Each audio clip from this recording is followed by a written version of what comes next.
तो मैं पिया पे ही अपने आप ਨੂੰ ਕਹੀ ਜਾਣਾ ਨੱਕ ਦਾ ਕੋਹਕਾ ਡੱਠਾ ਰਤੋਹਕਾ लब लब ਥੱਕੀਆਂ ਨਹੀਂ ਲੱਭਦਾ।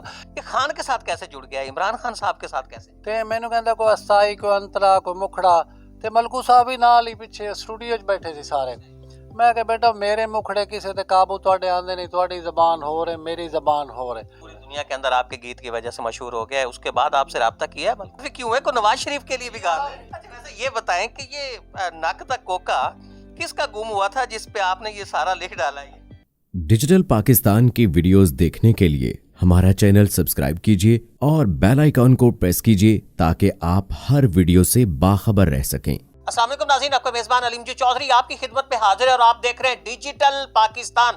इस वक्त पाकिस्तान में एक ही गीत ऐसा है कि जो हर वक्त सुना जा रहा है। आप कहीं भी जाते हैं तो वही गीत है जो आपको सुनाई दे रहा है कि नक दा कोका है, गुलकार मलकू ने गाया है। और इससे पहले बहुत कम ऐसे लोग होंगे कि जो मलकू साहब को जानते होंगे, लेकिन इस वक्त उनकी जो रैंकिंग है उसका कंपैरिजन भारतीय सिंगर से किया जा रहा है, उसके साथ भारतीय गीतों के साथ इस गीत का किया जा रहा है। लेकिन बहुत सारे लोगों को, बहुत कम लोगों को ये मालूम होगा कि ये गीत दरअसल किसने लिखा है। इसका मलकू साहब ने भी जिक्र किया है, एजाज हुसैन सियाल साहब। ये एजाज सियाल साहब हमारे साथ मौजूद हैं जिन्होंने इस गीत को लिखा और ये शोहरे आफाक गीत बन गया। मलकू साहब भी पूरी दुनिया के अंदर मशहूर हो गए, ये गीत भी पूरी दुनिया के अंदर मशहूर हो गया। एजाज साहब हमारे साथ मौजूद हैं, आज इनसे बातें करते हैं। अस्सलाम वालेकुम। जी सर, वालेकुम अस्सलाम व रहमतुल्लाहि व बरकातहू। जी सर, पहले तो बहुत बहुत मुबारक हो कि आपने जो गीत लिखा उसको पूरी दुनिया के अंदर सबसे ज्यादा इस वक्त सुना जा रहा है और उसका कंपैरिजन किया जा रहा है मुख्तलिफ भारतीय जो सॉन्ग्स हैं, जो मकबूल तरीन सॉन्ग्स हैं, उनसे कंपैरिजन किया जा रहा है कि ये गीत उनसे भी ज्यादा मकबूल है। आपने जब ये गीत लिखा था तो उस वक्त आपको अंदाजा था कि ऐसा भी हो सकता है कि ये गीत पूरी दुनिया के अंदर ही छा जाए? नहीं, बता क्या बात है कि शायर को तो कोई अंदाज़ा ही नहीं होता कि जब तक हमारे पास रहते हैं ना अल्फाज या वो कागज़ पे लिखे हुए अल्फाज होते हैं, शायर को तो ये तवक्को नहीं होती। वो खुद तो ये समझ रहा होता है कि ये बड़ा अच्छा होगा या मैंने बड़ा अच्छा लिखा है। वो हर तख्लीक को अपना आली शान तख्लीक समझता है। लेकिन जब वो शायर के अल्फाज सिंगर के मुंह में जाते हैं ना तो उसका जो रिज़ल्ट है वो तभी बाहर आता है। और वो जो पजीराई जो शायर को मिलती है वो सिंगर के मुंह से अदायगी के बाद निकलती है। जो लिखने वाले हैं, गाने लिखने वाले हैं, जो गायकी की शायरी करने वाले हैं, वो मेरी बात समझते हैं। उनको पता है कि जब तक सिंगर उसको सही तरीके से अदा नहीं करेगा, उन लफ्ज़ों का हक अदा नहीं करेगा, तो उसकी पॉपुलैरिटी का अंदाज़ा नहीं लगाया जा सकता। मलकू साहब के हाथ ये चीज़ कैसे लगी? मलकू साहब के हाथ ये गीत जो है जो आपका लिखा हुआ है, ये उनके हाथ कैसा लगा कि जिन्होंने मलकू साहब को इस वक्त पहुंचा दिया है शोहरत की बुलंदियों की तरफ? मलकू साहब के एक मैनेजर हैं जी, प्रमोशनल मैनेजर हैं, उनका नाम है कैसर नदीम गुड्डू। वो बच्चा बड़ा ओबीडियंट है। मैं जब पाकिस्तान टेलीविज़न पे स्ट्रगल कर रहा था ड्रामों में काम करने के लिए, तो उस वक्त वो छोटा सा था, तो वो खाने वाले में वो उसको आप समझे कि इतनी मोहब्बत, इनमें मेरा करीबी रिश्तेदार ही आप समझ लें, वो उनसे भी बढ़ के है। तो वो बच्चा मेरे साथ जाता था, वो टीवी को देखता था। ये उसमें शुरू से ही लगन थी मौसीकी से, ये वो मुख्तलिफ सिंगरों को प्रमोट करता रहा है। इसको वो मलकू के आजकल वो मलकू साहब के साथ है। तो वो बच्चा ना 15 दिन बाद, महीने बाद कॉल करता है, मुझे पूछता है भाईजान किसी चीज़ की ज़रूरत, कोई चीज़, कोई हुक्म मेरे लायक कोई हो तो बताएं। तो उन्हें वीडियो कॉल की थी, ऐसे दिसंबर की गल है, कोई ज़्यादा वक्त नहीं हो, दिसंबर के मेरे ख्याल पहले वीक है जी। तो कहता भाईजान किसी चीज़ की ज़रूरत हो तो मैं कहा नहीं बेटा कोई नहीं, थोड़ी मेहरबानी। कॉल वीडियो सी तो मैनू कहता कोई अस्थाई कोई अंतरा कोई मुखड़ा तो मलकू साहब भी नाल ही पिछे स्टूडियो बैठे थे सारे। मैं कहा बेटा मेरे मुखड़े किसी ते काबू तुहाडे आंदे नहीं, तुहाडी ज़बान हो रहे मेरी ज़बान हो रहे। वो कहंदे नहीं जी तुसीं दिओ तुहाडी ज़बान दा हक अदा करांगे। मैं उन्होंने सुनाया, तर्ज भी मेरी अपनी है, ये तर्ज भी मेरी अपनी है। मैं उन्होंने गुनगुना के सुनाया तो फिर उन्होंने ना वो सुन लिया तो मैनू कहंदे जी तुसीं भेजो असीं गाने। मैं उन्होंने भेज दिता तो वो तर्ज भी मैं गुनगुना के उन्होंने वॉइस भेजा तो उन्होंने वॉइस गुड्डू ने मैनू वापस की। मैं नहीं इस तरह नहीं, फिर उन्होंने मैं गुनगुना के दस्या कि तर्ज जी ना नक दा इस तरह से मतलब उन्होंने वो गाया? हाँ, वो मैं दिता उन्होंने। वो तीसरे दिन ही उन्होंने वो आडियो करके, बल्कि आडियो मैंने भेज दी थी, आडियो कल भी मेरे को पई है। तो वो फिर उन्होंने कहा जी 3-4 दिन बाद मलकू साहब का पिंड है, उत्थे जाके उन्होंने वीडियो बनाई। तो अजे असी लेटे ही पे सी, 6 दिन बाद पता लगा मिलियन ते चला गया। तो अपने घर ते मैं सैकड़ों मिलियन में चला गया। हाँ, तो वो अपने घर ते मैं अपने घर।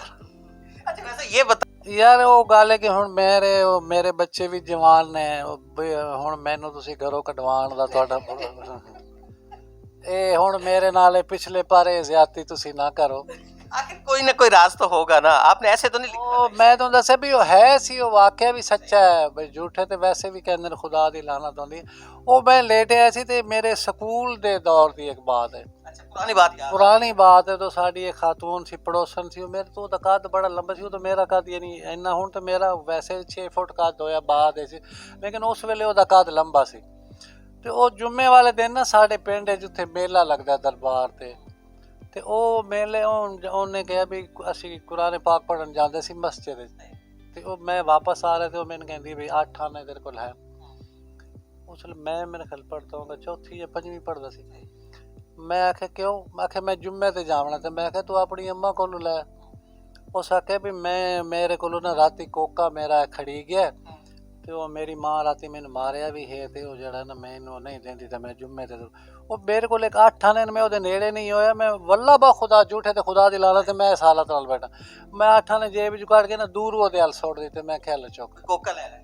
ਹਾਂ ਮੈਂ ਕਿਹਾ ਤੂੰ ਲੈ ਲਵੀਂ। ਤੇ ਉਸ ਵੇਲੇ 4 ਆਨੇ ਦਾ ਜਾਂ 8 ਆਨੇ ਦਾ ਚਾਂਦੀ ਦਾ ਕੋਕਾ ਆ ਜਾਂਦਾ। ਤੇ ਮੇਰੇ ਵਾਲੇ ਸਾਹਿਬ ਸੀ, ਉਹਨਾਂ ਦਾ ਸਾਡਾ ਉੱਥੇ ਪਿੰਡ ਦੇ ਚੱਕੀ ਪਿੰਜਾਰਾ ਦਾਂਜ में यानी कि ਖਾਂਦੀ ਪੀਂਦੀ ਫੈਮਿਲੀ। तो कुदरती मैं 8 आने राती चोरी की सी गले चो, चक्की वाले गले चो। तो मैं अपने काम आने सी ते मैं उन्होंने दे दिते थे। वो फिर मैं अगले दिन लेटिया पिया सी, बीमारी की हालत है, मैं 3-4 साल चल नहीं सकता।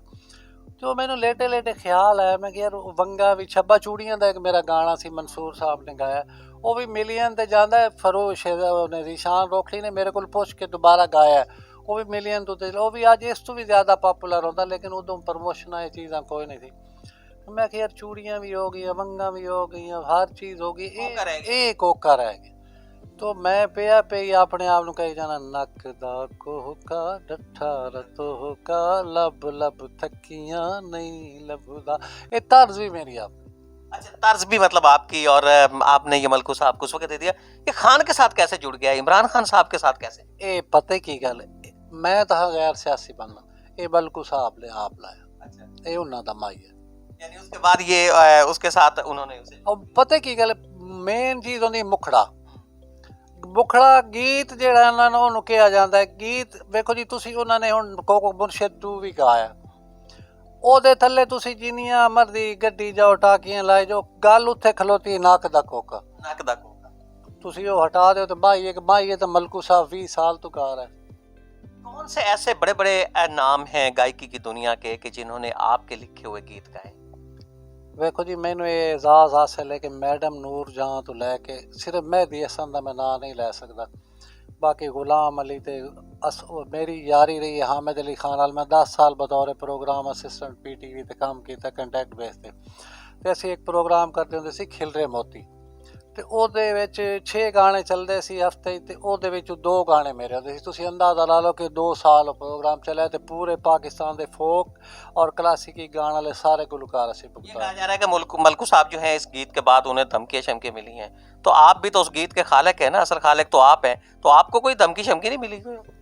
गल मैं सिंगरां नाल मेरी अताउल्ला नाल भी बड़ा करीबी तलक रहा, मंसूर नाल भी, लूणे वाला भी, तालिबदार भी, सारे ਇਹ ਸਾਰੀਆਂ ਗਾਣੀਆਂ ਦੇ ਨੇ। ਕੌਣ ਕਿਸੇ ਨੂੰ ਧਮਕੀਆਂ ਦਿੰਦਾ? ਜਿਹੜੇ ਗਾਣ ਸਾਡੇ ਵਰਗੇ ਦਰਵੇਸ਼ ਲੋਕ ਨੇ, ਮਸਕੀਨ ਲੋਕ ਨੇ, ਗਾਣ ਵਾਲੇ ਨੇ, ਉਹ ਤਫਰੀਹਾਂ ਵੰਡਦੇ ਨੇ, ਦਿਲ ਲੱਗੀ ਕਰਦੇ ਨੇ, ਹੌਸਲਾ ਅਫਜ਼ਾਈ ਕਰ, ਉਹਨਾਂ ਨੂੰ ਕਾਹਦੇ ਲਈ ਕਿਸੇ ਨੂੰ पूरी ਧਮਕੀ? दुनिया के अंदर आपके गीत की वजह से मशहूर हो गया है, उसके बाद आपसे रब्ता किया है मलकू? नहीं जी, मलकू साहब ने मेरे नाल कोई राबता नहीं किया, लेकिन मैं बड़े दुख ते अफसोस नाल गल करांगा कि उन्होंने 2-3 बारी इंटरव्यू दिता, तो ਉਹਦੇ ਕੋਲੋਂ एंकर ने राती भी एक GNN TV ਦਾ इंटरव्यू आफ्ताब अनवर, ਉਹ ਮੇਰੇ ਨਾਲ ਫੇਸਬੁੱਕ ਤੇ ਵੀ ਨੇ, WhatsApp ਤੇ ਵੀ ਨੇ, ਉਹਨਾਂ ਨੇ ਉਹਦਾ ਇੰਟਰਵਿਊ ਕੀਤਾ। ਉਹਨਾਂ ਨੇ ਉਹਦੇ ਕੋਲੋਂ 3 ਵਾਰੀ ਪੁੱਛਿਆ ਕਿ ਕਿੱਥੋਂ ਆਇਆ ਨੱਕ ਦਾ ਕੋਕਾ, ਤੇ ਕਿਵੇਂ ਆਇਆ, ਤੇ ਕਿਵੇਂ ਤੁਸੀਂ ਕੀਤਾ, ਤੇ ਉਹਨਾਂ ਨੇ ਇਸ ਗੱਲ ਨੂੰ ਗੋਲ छुपा गए। ਹਾਂ, ਮਲਕੂ ਨੇ ਇਸ ਗੱਲ ਨੂੰ ਗੋਲ ਕਰਦੇ ਵੀ ਜਦੋਂ ਤੁਸੀਂ ਕਮਾ ਰਹੇ ਹੋ, ਪੈਸਾ ਤੁਹਾਨੂੰ ਮਿਲ ਰਿਹਾ, ਤਾਂ ਕਮ ਸੇ ਕਮ ਸ਼ਹਿਰ ਦਾ ਨਾਂ ਲੈਣ 'ਚ ਮੈਂ ਕੋਈ ਹਿੱਸਾ ਤਾਂ ਨਹੀਂ ਤੁਹਾਡੇ ਕੋਲ। दुनिया को तो पता चल गया ना कि एजाज सियाल साहब ने। ਨਹੀਂ ਛੁਪ ਸਕਦੀ, ਮੈਂ ਆਪ ਹਾਲ ਪਾਈ ਬੈਠਾ, ਦੁਨੀਆ ਨੂੰ ਕੀ ਪਤਾ ਲੱਗਣਾ।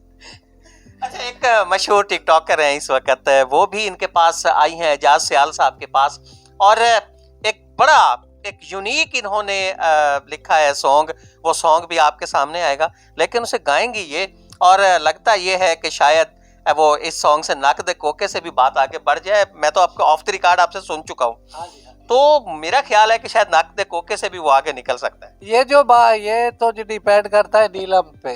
बात करते हैं, नीलम भी आज यहाँ पहुंची हैं एजाज सियाल साहब के पास। एजाज सियाल साहब से आप कब से मुतासर हैं? जी तकरीबन मैं कोई 5-6 माह से खानेवाल शिफ्ट हुई थी, और उसके बाद मेरे घर पर एक मेहमान आए जो कि वो भी उन्होंने कहा कि मैंने सॉन्ग लिखा, दिल लगाया था दिल लगी के लिए, या शायद इधर ज़िंदगी का जनाजा उठेगा, शायद ये सॉन्ग। तो उन्होंने बताया कि मैं शायर हूँ।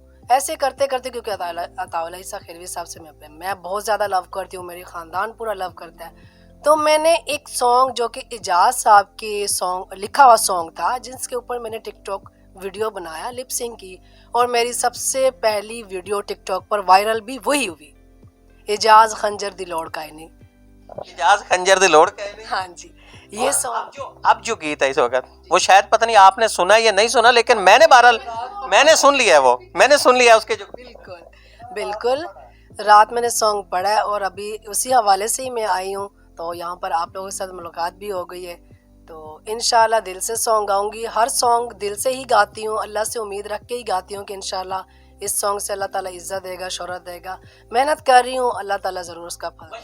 सिंगर हैं, टिकटॉकर हैं, मिलियंस में इनके इस वक्त फॉलोअर्स हैं नीलम साहिबा के, और वो नया गीत, ये बड़ी एक मैं आपके लिए एक खबर दे रहा हूँ कि जहां मलकू साहब इस वक्त शोहरत की बुलंदियों की तरफ पहुंच गए, उससे भी बड़ा गीत इस वक्त आ रहा है, और वो गीत खान पर ही गीत है, और गाएंगी नीलम, उसको गाएंगी, और एजाज सियाल साहब का वो लिखा हुआ जो गीत है ऑफ द रिकॉर्ड, चूंकि मैं अभी उसे आपको बता नहीं सकता, जब आप देखेंगे तो आप खुद हैरान रह जाएंगे कितनी आपको एक्सपेक्टेशन है। नक दे कोके से ये जो आपका लेटेस्ट सॉन्ग है, ये कितना आगे जाएगा? यार मुझे उससे कोई एक्सपेक्टेशन नहीं है, मैं ये चाहता हूँ कि ये बच्ची जो है ना, मैं रात को इसने मुझे कहा, इसने आइडिया मुझे दिया, मैंने इसको एक गाना पहले दिया हुआ था, तो इन्होंने मुझे कहा कि ये तर्ज इसकी ठीक है, तो आपको इसको ना खान के गाने में कन्वर्ट कर दें। तो मैंने कहा कि उस गाने को नहीं छेड़ते, वो जैसे है वैसे रहने दे। उसी तर्ज पे फिर मैंने ना वो नया रात को लिखा है 2:26 पे, और फिर इसी वक्त ये जाग रही थी, मैंने इसे व्हाट्सएप पे भेज दिया, मैंने कहा बेटा ये पढ़ लो, अब इसके बाद आपने मुझे कुछ नहीं कहना। सारा कुछ खान की तरफ ही क्यों है? को नवाज शरीफ के लिए भी गा रहे? इमरान खान से मैं लव करती हूँ, मेरा ख़ानदान लव करता है, मेरा शहर जहानिया लव करता है, अल्हम्दुलिल्लाह, और हम आखिरी दम तक इमरान खान के साथ ही रहेंगे इंशाल्लाह। एजाज सियाल साहब हमारे साथ थे, पाकिस्तान का ये फख्र है, क्योंकि इन्होंने एक ऐसा सॉन्ग गाया है कि जिसका कंपैरिजन भारतीय गीतों के साथ किया गया, बल्कि ये भी कहा गया कि भारतीय गीतों से भी ये गीत आगे निकल गया जो मलकू ने गाया और एजाज सियाल साहब ने लिखा। हमारी नेक तमन्नाएं डिजिटल पाकिस्तान की वो एजाज सियाल साहब के साथ हैं, उसके साथ टिकटॉकर, इन्हें आप इस बड़े गीत के साथ जो सिंगर हैं नीलम साहिबा, इन्हें भी देखेंगे एक नए सॉन्ग के साथ, और ऐसा सॉन्ग होगा कि शायद आप मलकू को भी भूल जाएं। इजाज़त दीजिए, अल्लाह ने।